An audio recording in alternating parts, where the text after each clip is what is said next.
You're listening to The Elephant Test. We're dedicated to the B2B marketing community and here to explore the practices, thoughts, and ideas of effective B2B marketing executives. Thank you for joining us today on The Elephant Test. I'm your host, Sky Cassidy, and joining us is Laura Patterson. Laura Patterson is the president of Vision Edge Marketing and recognized as one of the pioneers and authorities in marketing performance management. Laura, great to have you on today. Excited to talk about upstream and downstream marketing. Thank you, Sky, for having me back. It's a real honor to be a part of the Elephant Test, and I am really excited about this topic. Ooh, I almost forgot. Laura, you are our first repeat guest. We've had one guest that did back-to-back episodes because there was so much to talk about. But you're the first guest to come back for a second subject. So yay, we'll insert the sound of some sort of party here. Well, and I'm glad that I hope the first segment was well received, and I hope this one will be just as well received. And any company that is trying to grow, I think this will be really relevant for them.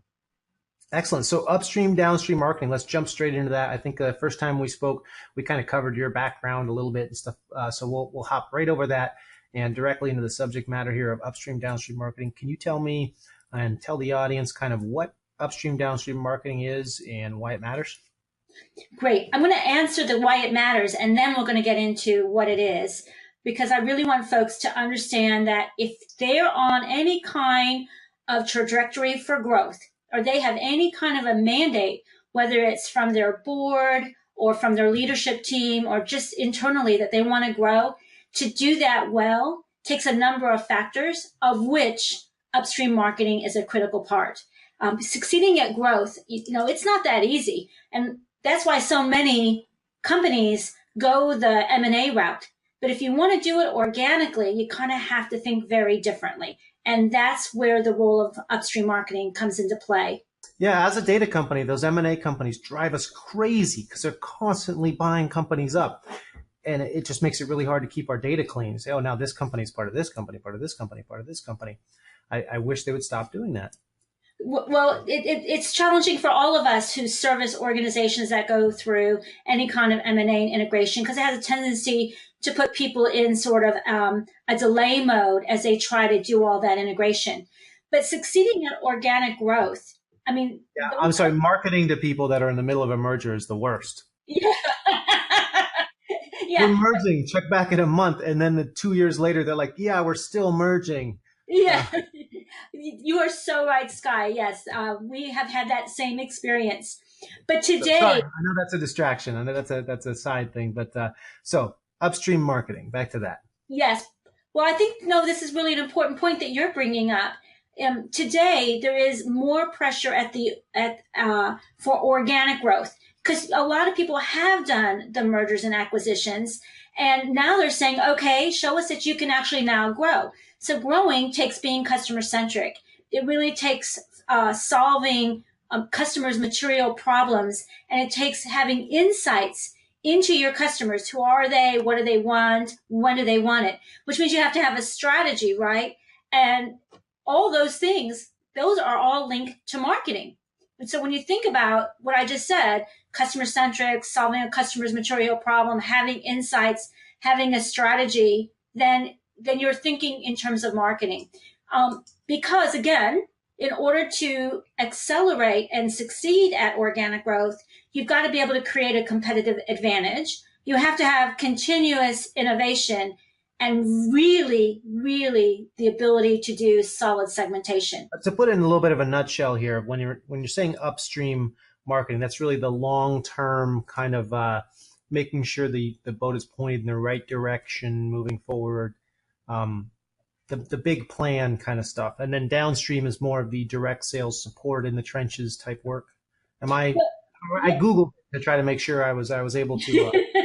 Well, you're very smart. So Dr. Ram Sharon, he wrote a book called Profitable Growth is Everyone's Business. So I know you love to hear about books to read. And so I would recommend anyone that's thinking about this upstream, downstream, and organic growth combination, that's a great book.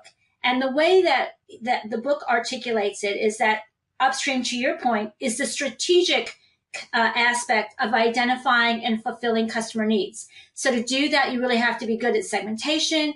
You have to be really good at customer insights. You have to be really good at creating a competitive advantage. Downstream would then be the executional efforts that involve connecting, contacting, and engaging prospects and customers in order to get them to adopt. So a way that I like to think about it is upstream is where you would define your company's value proposition. Downstream is where you would support it. Upstream is where you would direct the innovation process to make sure that you're reversing the value chain and bringing products to market that customers want. Downstream would be all your lead gen programs. Right, so upstream is like you're talking about market research, about product development, all that kind of stuff. Yes, and things like data, things like competitive intelligence, segmentation, differentiation, customer insights, very data and analytically intensive work. But downstream has data and analytic intensive work, but it's more around the activities like getting the content right, matching touch points and channels with customers. So they use many of the same ingredients, but they have a different perspective or point of view. So for example, in the world of metrics, upstream, you would be thinking about like, how are we going to own this category? What do we have to do to increase customer lifetime value? How do I get more of my customer share of wallet? Downstream marketing people tend to focus on those things like SEO rankings and how many contacts were added to the pipeline and what was the conversion rate, those kinds of questions. So you need both, but you're definitely thinking that in the upstream, it's all about long-term sustainable growth. So basically, I mean, if you make a mistake in your upstream, it's like you're driving the Titanic. If you make a mistake there, the downstream people can't really fix it. If you get the wrong target list to target and you do all your marketing, and the downstream people trying to, handle what clicks they're getting on contacts when it's not the right contacts anyway, it's I guess you have to get the upstream right first. Absolutely. Here's a kind of an example or a story. I know how much you love stories. So I have a story that I often tell that helps, I think, people understand upstream and downstream. And then I'm going to kind of go back to I'll make it into a business context in a moment. So I think I've told you, Sky, that I was very close to my grandfather. And it was quite a treat. He had 5 grandchildren, quite a treat when we were given an opportunity to spend the night or the weekend, basically, at Grandma and Grandpa's. And in the summer, one of my grandfather's favorite hobbies was fishing. And so you'd get dropped off on Saturday morning, and we'd spend some time with, hanging out, and with the idea that we were going to go fishing on Sunday. And Papa always started a conversation about fishing with this question. What kind of fish are we going to go fishing for? Right. Right? That's the very first question. Of course, I'm 4 years old. I'm thinking the kind that tastes good. But the point being here is Sunday, my parents and siblings are going to be showing back up, and other members of the family are going to be showing back up. We're going to be eating what we catch. So we got to get enough of them. But what kind of fish you're going to go fishing for determines everything else, right? It determines what kind of equipment you're going to need, what kind of bait, where you're going to go fishing. It might even determine what time of day, where on the shore you're going to be if you're going in the shore in the boat. Some fish like to be closer to the land. Others are out in the middle of the water. Some prefer, you're better off getting in the morning. Some are more in the afternoon. These are lots of implications. Well, this is really true of marketing, right? Going fishing for customers. It's the same idea, right?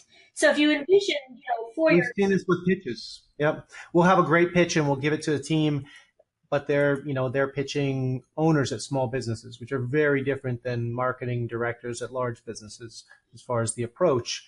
And yeah, you've got the wrong bait for that particular fish, basically. Exactly. The wrong, so if you don't have the right bait, but it's not even that, it's even knowing where to put the line line in, right?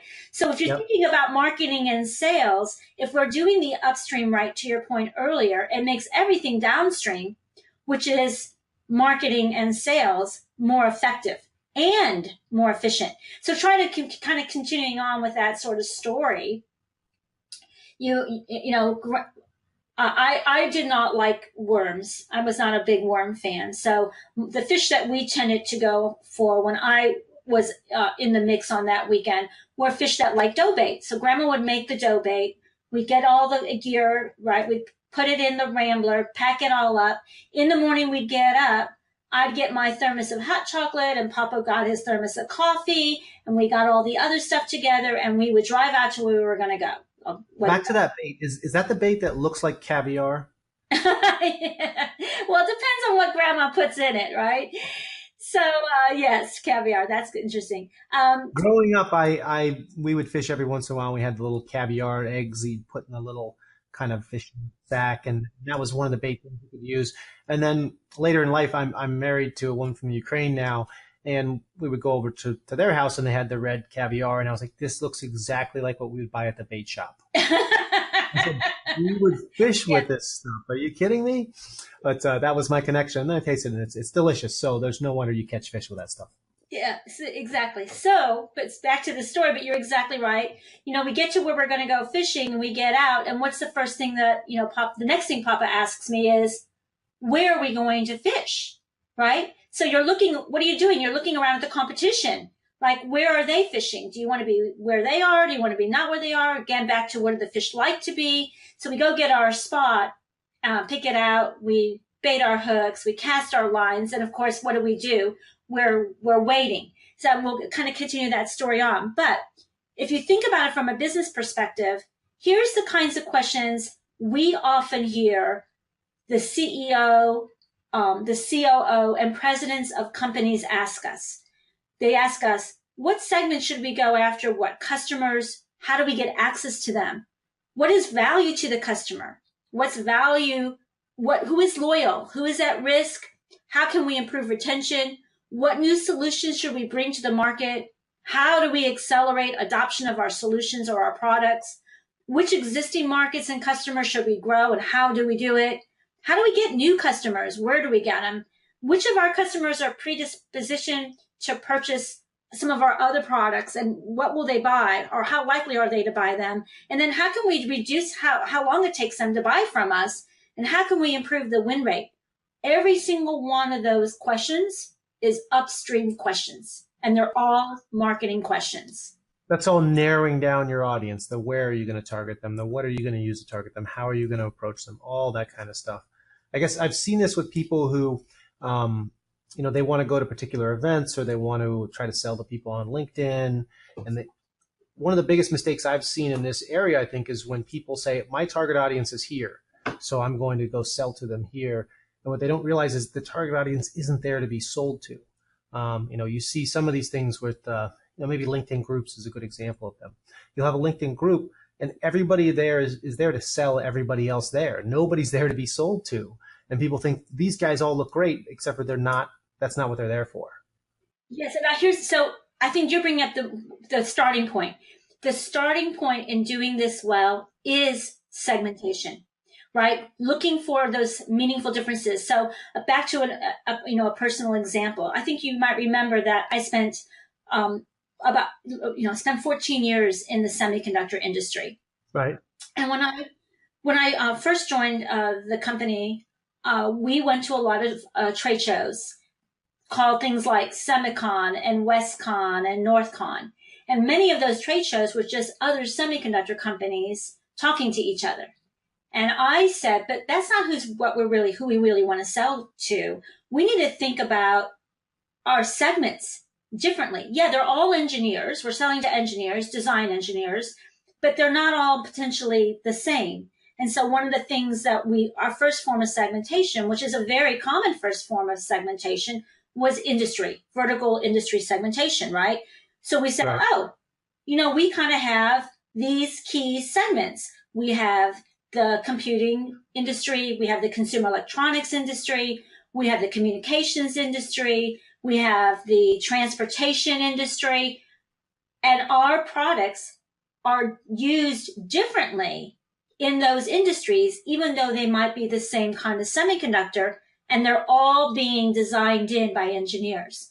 That kind of segmentation completely shifted the way we looked at our business, right? Because now we're really paying attention to those specific customers, their specific needs and requirements, their specific applications, right? Because think about the differences. If you're putting a semiconductor or a microcontroller inside a car, you kind of really have to think about the temperature extremes that that car is going to be living in. But if you're going to try to put it in a cell phone, well, now you're dealing with really small real estate. I mean, those are small handheld devices. You don't have the same kind of real estate to be able to put chips on, so your integration has to be different. When you're thinking about the phones of today, think about what the functionality is of that phone today compared to a phone in the 80s and 90s. I mean, a phone in the 80s and 90s was a phone, a mobile phone. Today, you have a smart device that you're watching videos and listening to this kind of a podcast and doing your email and, texting to your friends and family. We didn't have to think about the amazing amount of innovation that has occurred on that device as customers have wanted more functionality, right? Right. Yeah. Yeah. So that's driving growth. That has been driving growth. And that's an example of innovation and really understanding what customers want. And sometimes maybe not even knowing but the customers themselves might not even know what they want sometimes. So being able to really get a handle on how to anticipate and what the future will be. I mean, one of the most amazing things that's going on that we all know about right now is artificial intelligence and creating autonomous vehicles. I mean, who would have thought we would want vehicles that were driven but not driven by people? But that's right. Even science fiction only got to that recently. That's right. And here we are. We're in that space today, and that's innovation. That's organic growth, and that's really again back to upstream marketing. What are the market trends? What are the implications to which industries? How is that going to help drive innovation? Right? How will we connect with where will we connect, and who will we need to connect with first to accelerate adoption of that innovation in the marketplace? So what are we looking at? Today there's already cargo ships out in oceans that are moving cargo that have no crew. Yeah, that kind of stuff is amazing. I mean, the artificial intelligence, all of that kind of stuff is just mind-boggling. Yeah, totally. And yet that's growth. That's organic growth, and taking innovation and marketing and seeing where there are opportunities to use technology, in this instance, to propel growth. And that occurred as a result of what is upstream marketing, right? That's where strategy is. So if you're thinking again about organic growth and upstream marketing, what you're really thinking about is strategy. So first is segmentation. That's the first thing that you have to have. And then the second, obviously, clear thing, and you have to have innovation. That's the second thing. And then the third thing is you have to have strategy. And we don't just mean, strategy, again, back to upstream and downstream. Strategy is very different in the upstream than it is in the downstream of marketing. When we think of strategy in downstream marketing, people are thinking about their content strategy, right? Or they're thinking about their campaign strategy, or maybe their influencer strategy. Like we're hearing about all of those things. That's all in the downstream. But strategy in the upstream of marketing is much different. It's really about making those strategic choices and decisions about where you're going to invest the limited resources you have, the bets you're going to make, which customer sets you're going to bet on, existing customer sets, which new emerging markets are you going to bet on. So you can't do it all. We've yet to meet any company, and there may be somebody out there, but we've yet to meet any company who can do it all. So they need upstream marketing to help them make the right choices. And that, again, that comes back to, marketing really having a pulse on where the markets are going and where customers are going, and getting insights and understanding all overall directions of their customers' growth, their own customers' growth, so that they can be in play at the right time. Because, I think one of the best stories I ever heard about to help people understand strategy is a story that Jack Welch would talk about, that, strategy and the rose bush, right? You have this beautiful rose bush that you want to grow, and you have a vision of what it's going to look like as it grows. And in order for it to achieve that vision, you need to make these choices. First of all, when there's dead stuff, you have to be willing to cut it off. Sometimes there are things that are just not flourishing very well. They're not dead, but they're not flourishing, and they're not adding to the bush. They're taking energy away from the bush, and so you cut it off. And sometimes you even have to cut off healthy things that are doing well and blooming well and are beautiful, but they're not contributing to the overall vision of the bush. And so you cut it off. This is strategy. Well, that's marketing too, right? Marketing being able, that upstream marketing of coming back to the business and playing a strategic role in understanding the choices the business needs to make in order to achieve its vision and its mission in the market.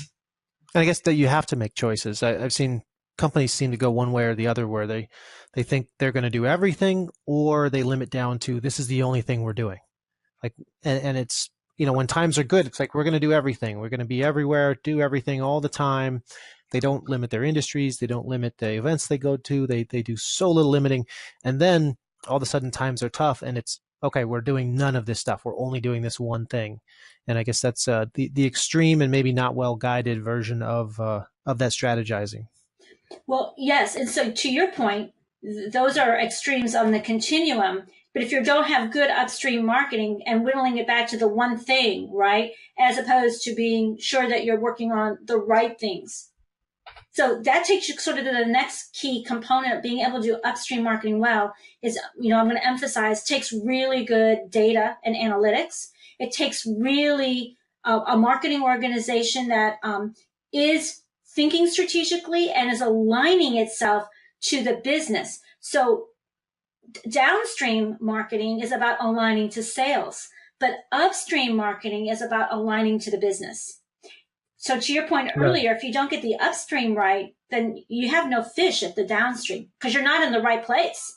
You might be somewhere, but the fish you want aren't there. So then you're left with whatever you can get, right?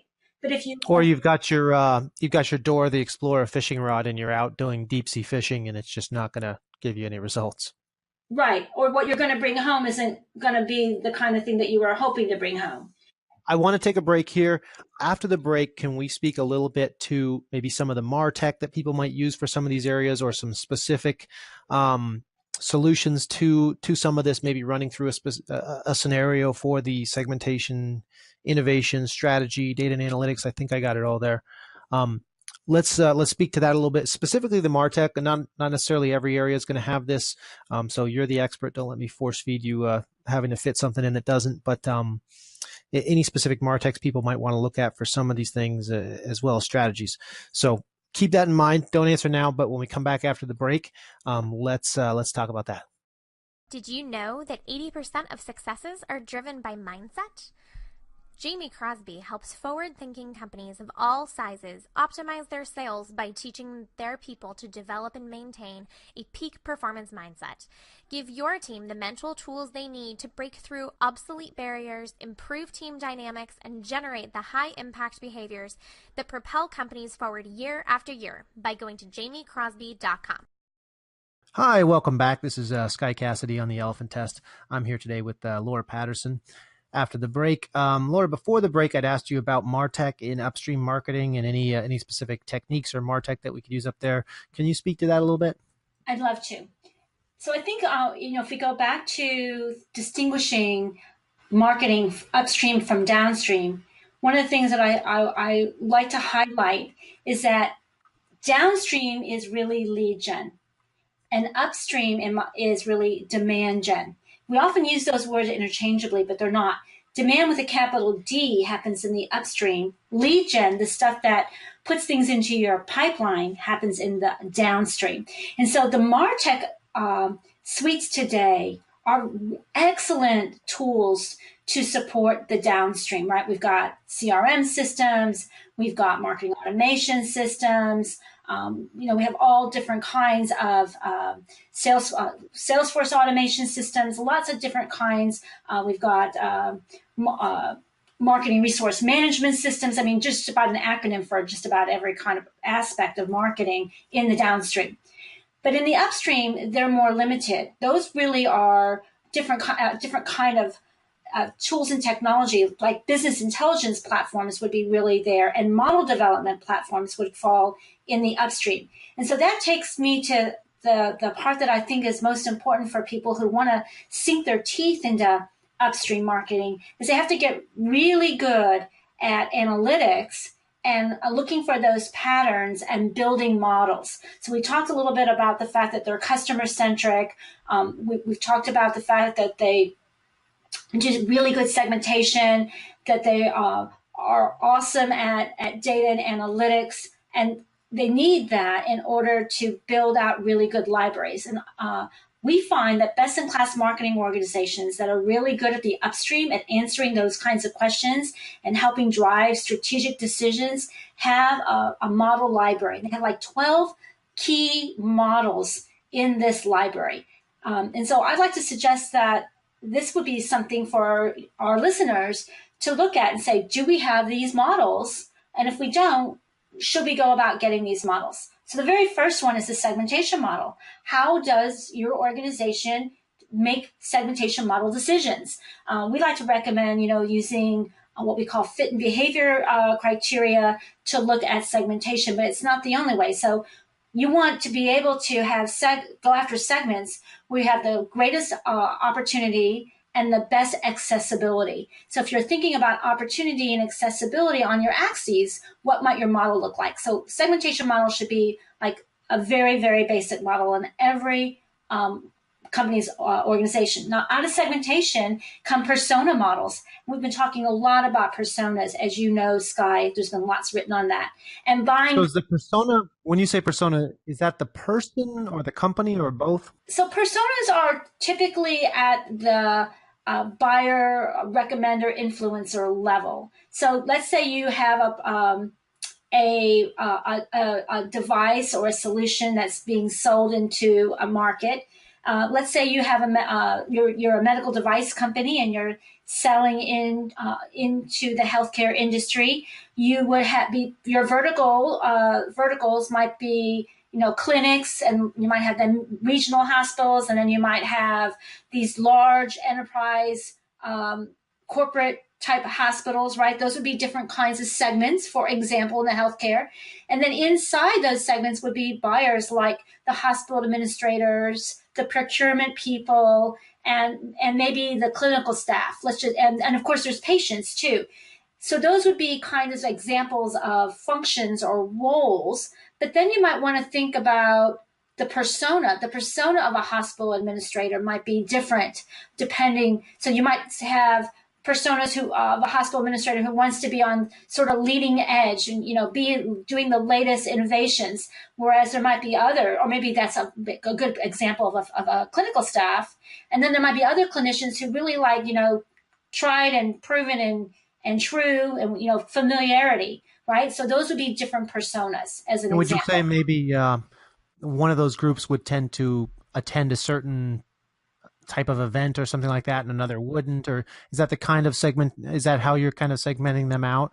So saying people doing this are likely to be this? Well, eventually, so that's a great question. So eventually that would lead you into your customer buying journey model. So how do those folks who are pioneers, willing to be pioneers and try new things and experiment, how would they go about doing their buying process different from those who like the tried, proven, familiar, right? So even though they're both might be FDA approved and both have passed, all the clinical trials and have really good data, there would be potentially different buying journeys.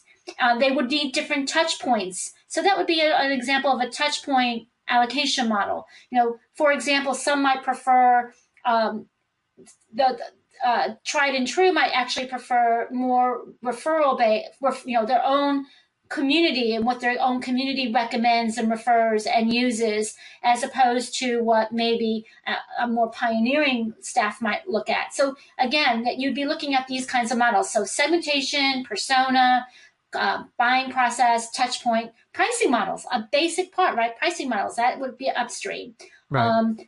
New product development models, whether you're using a stage gate process or some other model, that would be upstream. Often you wouldn't hear a downstream marketing talking about new product development modeling, right? That wouldn't be something they would be thinking about. But upstream, for sure. Predisposition to purchase models. So which of our customer segments are most likely to buy X? Or if we were to make Y, which of our existing customers would be most predisposed to Y? That kind of is an example of a predisposition to purchase model. It begins to bridge that upstream and downstream. But here's one like likelihood to defect or customer risk models, very much in the upstream. We all know it's more expensive to acquire a new customer than it is to keep one. You have better opportunities to grow share of wallet among existing customers, to turn existing customers into advocates, to grow your referral base, which are very important to organic growth. So that means you need to be managing customer risk.